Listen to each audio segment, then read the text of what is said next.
Hej, Den her video, den har jeg vælger at kalde, at du skal tænke i næring, altså tænke i næring. Og det er egentlig også sat sammenlignet med at tænke i næring frem for kalorier. I den her periode i dit liv, og op til, der har det måske ikke været så højt, altså så stort et fokuspunkt. Og det kunne jeg godt tænke mig blive vendt. Måske har det slet ikke været et fokuspunkt, og så skal det til at blive det. Hvis du gerne vil vende skuden via kosten til at få det bedre med dig selv i din krop. Når vi snakker næring frem for kalorier, så vil jeg sige, det der, når næring det måles, så måles det i noget, der hedder megahertz-værdier. Vi er lidt over i kvantefysikken lige nu, eller vi er i kvantefysik lige nu, og det har noget at gøre med svingningsgrad, så man kan måle, at en rubede svinger, og en gulerod svinger, og kroppen svinger med bestemte frekvenser, det måles i megahertz.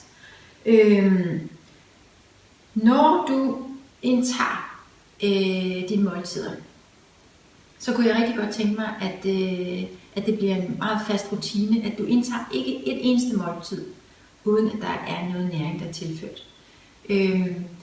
Du skal tænke på næring som noget, der gør dig godt, der passer på dig, hvor du varetager dig selv, hvor du faktisk udfører en kærlig handling mod dig selv og din krop. Og især nu her, hvor du er i gang med at vende et skib 180 grader, eller hvor meget det er, du skal vende, afhængig af hvor mange symptomer du har, og hvor længe de har været hos dig, hvor meget de påvirker dig. Det her med, nu er det jo bare selvfølgelig et udsnit af grøntsager, og der er ikke så meget frugt her. Det er mad, som giver høje megahertzværdier. Grøntsager, især de grønne, de har de allerhøjeste svingninger. De ligger mellem 70 til 130 MHz. Og det er sådan helt tilfældigvis også det, vores celler i hud og i krop og organer, de svinger med. Derfor så er det her let forståeligt, let aflæseligt for kroppen, og det giver kroppen energi, og det giver det brændstof, den har brug for. Til sammenligning i den helt anden ende, så kan vi sige junk food. Junk food er faktisk, ja, det er jo noget, vi godt kan lide, og det er meget nemt, men det er egentlig din kropslige fjende. Det tør jeg godt sige, fordi at med junk food, det ligger helt ned mellem 0 til 5 MHz. 0 til 30 MHz, hvis det er i junk food i den bedre ende. Det er simpelthen en belastning for din krop. Jeg kunne godt tænke mig, at du sådan inde i dit hoved prøver at arbejde med den her sådan leveregel, der siger, metaforisk kan man snakke om det som en bankbog, hvor du sætter ind på din konto ved at spise næringsrigt mad. Og det gælder om at sætte rigtig mange penge ind på den her sådan, konto, fordi så er der, hvad skal man sige, meget forbrug, og der er meget flow i det. Når du spiser sådan noget som junk food, så trækker du ud. Så laver du overtræk. Og når jeg siger overtræk, så er det ikke tilfældigt, det er fordi, at junk food tærer på din krop. Det gør, at den skal fordele en masse crap, den ikke forstår, og fedtstoffer, som er blevet giftige, fordi de er blevet opvarmet. Det er typisk planteolie, man bruger, når man laver frityrestegninger eller stegninger, og de kan slet ikke tåle den opvarmning, og det bliver som et giftstof for kroppen, så du sætter simpelthen dit immunforsvar på højtryk arbejde, så du får et helt junk food meal. Så har du hvedebrød, altså jeg har sådan en burger ind i hovedet, eller en pizza, du har hvede, som din krop måske slet ikke kan klare, måske har du noget, en form for intolerance, som du ikke er klar over, eller også har du bare lige nu forhøjet inflammationstal i dit blod. Det finder du ud af med den test, der kommer, og det er også derfor, der spises, at du skal spise omega-3 olie for at vinde den bøtte, blandt andet. Og derfor så trækker du simpelthen ud på din krop. Du sætter dit immunforsvar af din krop på højtryk og på arbejde, og som har en skadelig effekt. Plus at alt det der, den ikke ved, hvad den skal gøre ved alligevel, det ryger simpelthen fra vores kvindes vedkommende lige ud i vores depoter. Fordi der deponerer vi, altså vores fedtdepoter på lår og baller, ryg eller mave, der deponerer vi simpelthen affaldsstoffer og giftstoffer, som ligger i junk food. Så derfor er junk food et kæmpe overtræk på kontoen, og spise det her næringsrige mad, det er simpelthen at sætte ind på kontoen.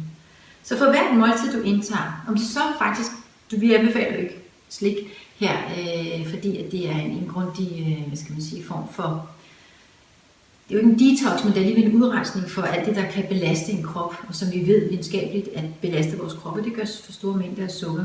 Men hvis du nu spiser en marsbar, hvis du spiser en jordbærkage eller en dessert, så spis noget grønt til. Jeg ved godt, det kan lyde en lille smule radikalt og en lille smule tosset, at samtidig med din marsbar, jamen så kværner du en gulerod. Eller du går i gang med en avocado, eller en fennikel, eller hvad det nu måtte være, en agurk, en peberfrugt, som sikkert smager helt forfærdeligt sammen med en jordbærkage. Men så kan der være en lille pause imellem. Der er flere ting i det. En ting er, at du rent mentalt får du indstillet dig på, at der skal ikke noget ind i din mund, tykkes på og synges, uden at du ligesom har noget næring i det. Det er en marsbar, ikke? Jordbærkage kan vi heldigt, jordbærne stadigvæk er en lille smule næringsrige. Men ellers, så skal du have næring ind. Også på grund af blodsukkerudsvingene. Når du får en ren sukkerbombe ind, så går der kaskader af insulin, der bliver skudt ud i din krop. Og hvis det er sket mange år i dit liv, hvis det sker ofte og løbende igennem dagen, så bliver det simpelthen så udtræt hele det her system med at få sukkeret ud fra blodbanen, fordi der er det skadeligt, og ind i cellerne. Og det er det, insulinen gør. Og den proces skal simpelthen blive udtrættet, og så er det, at vi kommer over i diabetes 2, diabetes type 2 problematikken, hvor du får sukkersyge på grund af det, fordi at dit insulin, altså dit blodsukkerregulerende system, bliver udtrættet og bliver dårligt fungerende og kan simpelthen ikke følge med. Ja, så derfor så kunne jeg rigtig godt tænke mig, at du inde i det hoved har det her regnskab med bankbogen, hvor jeg tænker, når jeg spiser det her, du kigger på et måltid, så kigger du på det og vurderer, hvor meget sætter ind på min bankbog, og hvor meget det her trækker ud. Og det skal hele tiden være sæt ind. Du skal have et plus og et plus hver eneste dag, fordi du er i gang med at genopbygge for det første. Og for det andet, hvis det går i 0, så er det sådan lidt bare som ingenting for kroppen. Og der sker jo billiardvis af processer som i kroppen, hvor der har brug for energi og for næring. Og det er det her. Det er vitaminer, det er mineraler. Der er ikke så meget andet, som gør, at det hele system fungerer. Så der er det ultra vigtigt. Og nummer 2 regel, det er, at spiser du noget, som er en snack, chips, drikker en sodavand, tager den her marsbar, får dig din dessert, synes du en dag fortjener en jordbærkage, fordi du har gjort det rigtig godt, jamen så få noget kort tid efter, eller undervejs æd halvdelen af det, du har købt, og så tag noget grønt ind samtidig med. Fordi så får du et måltid, du får ikke så meget blodsukkersving, du vender din hjerne til at tænke i, at altså, grøntsager, det er det, jeg spiser noget af. Udover selvfølgelig proteinerne og fedtstofferne også, det er klart.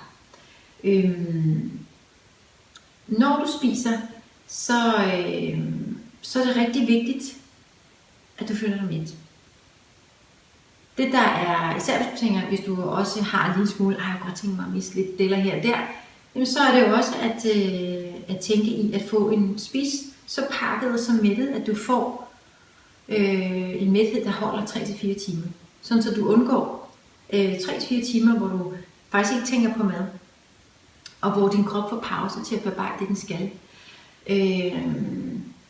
Og det er, hvad skal man sige, det er, der er en lille diskussion blandt folk mellem, om man skal spise 6 gange med mellemmåltider, eller bare de her 3 måltider med 3-4 timers mæthed imellem. Men hvis du snakker for meget, hvis der er for mange mellemmåltider, så gør det rent faktisk stofskiftet doven, fordi der kommer hele tiden energi ind. Der er ikke nogen tilstand i, hvor kroppen skal begynde, og hvor sulten begynder at registrere sig og mærkes, og det er egentlig ikke sundt. Sulten hernede gør hele dit fordøjelsessystem klar til at modtage mad, til at bearbejde det, til at komme ud til kroppen. Og sultreaktion nede i maven er også din kropsmåde, altså hjernen kreerer jo faktisk sultfølelsen, for at du kan begynde at tænke, jeg skal have noget ind mere. Det er kommunikationen til dig om, at du skal spise noget mad. Og fordøjelsen starter i munden, og jeg ved godt, at vi har hørt det her til hudløshed, men det starter altså med at tygge maden. Det starter med at få enzymerne i munden til at virke, så de kan komme ned og hjælpe hele vejen ned i tarmen. Ja, og så skal du selvfølgelig huske at drikke væske. Det ved du, og det har jeg også skrevet en masse omkring. Ikke desto mindre, så er det godt at huske på. Jeg kommer til at give nogle, jeg ved, nogle af jer drikker meget sodavand og saftevand, og jeg kommer til at give nogle opskrifter på noget, som kan erstatte de ting, som minder om det. Men det bliver ikke i den her video. Det kommer senere. Ja, jeg kunne godt tænke mig at sige, at det der er ligesom, at har de høje megahertz-værdier, jeg springer lige tilbage, det er grønne grøntsager. Det er absolut dem med de allerhøjeste svingningsgrader med megahertz-værdier, op omkring de 130 og lidt under. Det kommer fra de grønne grøntsager. Vi snakker broccoli, vi snakker spinat, vi snakker grønkål og hvad det hedder, spire og hvad er den sidste ting? Byggræs også. Så kommer der sådan en mellemkategori mellem for 70 og ned efter, som der ligger frugt, og der ligger rodfrugter og alle andre former for grøntsager, og de er lige så gode at have. Når du nu er derude i dit liv med det symptommængde, du har, så skal du op og have omkring 90% af det, du indtager, skal være i kategorien mellem 70 og 130. Og nu skal du ikke blive nervøs for, at jeg kan huske det her, fordi der kommer til at ligge en pdf-film, hvor det her står skrevet ned. Så der kan du læse det igen. Der skal du være op omkring de 90% af det, du indtager, alt du indtager, skal ligge mellem 70 og 130 MHz. Og så og så skal du selvfølgelig gerne holde dig fra alt under 30. Men det betyder altså, at det er dressinger, især købedressinger, det er saucer, det er kaffe, kød er faktisk også under.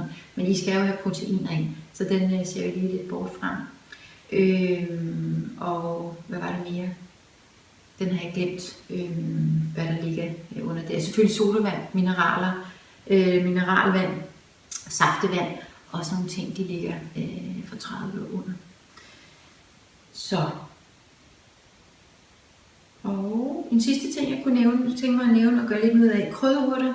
Krydderurter er utrolig styrkende for udrensning af din krop, og når du snakker udrensning, så er det altså for de giftstoffer og affaldsstoffer, som allerede nu ligger deponeret i det, som ligger i vores fedtlager. Og det ligger meget fornuftigt derude, for det skal ikke ligge i blodbanen. Det belaster organerne, og du vil sådan set heller ikke have det hurtigt ud i blodbanen. Ved at spise krydderurter og grøntsag i øvrigt, så især B-vitaminer og C-vitaminer, så støtter det leveren i at udrense det, der så alligevel bliver frigivet fra fedtdepoterne. Og krydderurter er især utrolig gode til det. En lille trick, en lille fif er, at nu har jeg ikke taget en vandkande med, men det er egentlig at lave dig en drik, hvor du kommer citrus i, hvis du har lyst. Det kan også være bær. Alle former for bær. Frosne som friske. Der kan være lidt mere bakterier omkring de frosne bær. Men det har Fødevarestyrelsen, de holder tjekket hele tiden op på, så at den risikofaktor minimeres mere og mere. Men også med krydderurter. Her har jeg mynte. Du kan også komme basilikum i. Det her det er brøndkarse. Det er sådan den er mere neutral i smagen. Og så har den sidste, hvad det jeg tænker den på. Mynte og du kan også komme koriander i vandet, hvis du kan lide det. Det er en stærkere smag. Men krydderurter i dit vand, når du er stående, som du er med på arbejde, eller har det hjemme i weekenden eller om aftenen, så får du også en næringsholdig drik der. Og du kan altså både komme citrusfrugter i, og du kan også sagtens komme en masse bær i, så det får en lækker smag, og ikke kun vand. Ja, det tror jeg er det for nu i denne video. Så næringsrig spise til hvert eneste måltid. Også til yoga-camp, selvom det virker en lille smule skørt. Ja, held og lykke.